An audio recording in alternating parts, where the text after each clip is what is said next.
السلام علیکم ورحمۃ اللہ وبرکاتہ و مغفرہ۔ انشاءاللہ آج ہم سورہ بقرہ کا 29واں رکوع ترجمے کے ساتھ پڑھیں گے۔ اعوذ باللہ من الشیطان الرجیم، پناہ مانگتی ہوں اللہ کی شیطان مردود سے۔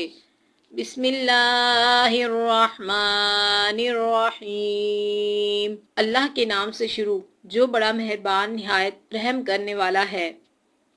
الطلاق مرتان فإمساكم بمعروف أو تسريح بإحسان ولا يحل لكم أن تأخذوا مما آتيتموهن شيئا إلا أن يخافا ألا يقيما حدود الله۔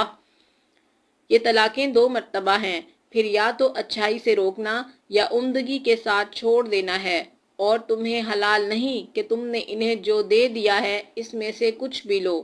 ہاں یہ اور بات ہے کہ دونوں کو اللہ کی حدیں قائم نہ رکھ۔ فَإِنْ خِفْتُمْ أَلَّا يُقِيمَا حُدُودَ اللَّهِ فَلَا جُنَاحَ عَلَيْهِمَا فِيمَا افْتَدَتْ بِهِ تِلْكَ حُدُودُ اللَّهِ فَلَا تَعْتَدُوهَا وَمَن يَتَعَدَّ حُدُودَ اللَّهِ فَأُولَئِكَ هُمُ الظَّالِمُونَ۔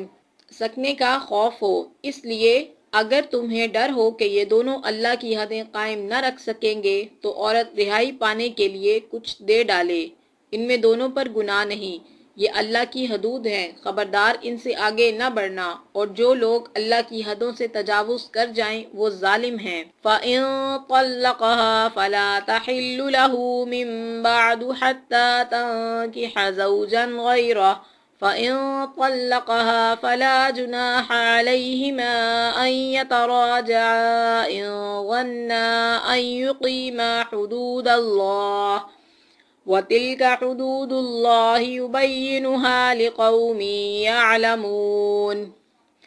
پھر اگر اس کو تیسری بار طلاق دے دے تو اب اس کے لیے حلال نہیں جب تک کہ وہ عورت اس کے سوا دوسرے سے نکاح نہ کرے۔ پھر اگر وہ بھی طلاق دے دے تو ان دونوں کو میل جول کر لینے میں کوئی گناہ نہیں، بشرط یہ کہ یہ جان لیں اللہ کی حدوں کو قائم رکھ سکیں گے۔ یہ اللہ تعالیٰ کی حدود ہیں جنہیں وہ جاننے کے لیے بیان فرما رہا ہے۔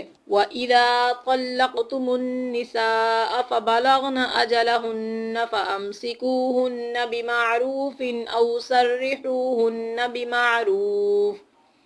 جب تم عورتوں کو طلاق دو اور وہ اپنی عدت ختم کرنے پر آئیں تو اب انہیں اچھی طرح بساؤ یا بھلائی کے ساتھ۔ وَلَا تُمْسِكُوهُنَّ ضِرَارًا لِتَعْتَدُوا وَمَن يَفْعَلْ ذَلِكَ فَقَدْ ظَلَمَ نَفْسَهُ وَلَا تَتَّخِذُوا آيَاتِ اللَّهِ هُزُوًا وَاذْكُرُوا نِعْمَةَ اللَّهِ عَلَيْكُمْ وَمَا أَنزَلَ عَلَيْكُمْ مِنَ الْكِتَابِ وَالْحِكْمَةِ يَعِظُكُمْ بِهِ وَاتَّقُوا اللَّهَ وَاعْلَمُوا أَنَّ اللَّهَ بِكُلِّ شَيْءٍ عَلِيمٌ۔ الگ کر دو اور انہیں تکلیف پہنچانے کی غرض سے ظلم و زیادتی کے لیے نہ روکو، جو شخص ایسا کرے اس نے اپنی جان پر ظلم کیا۔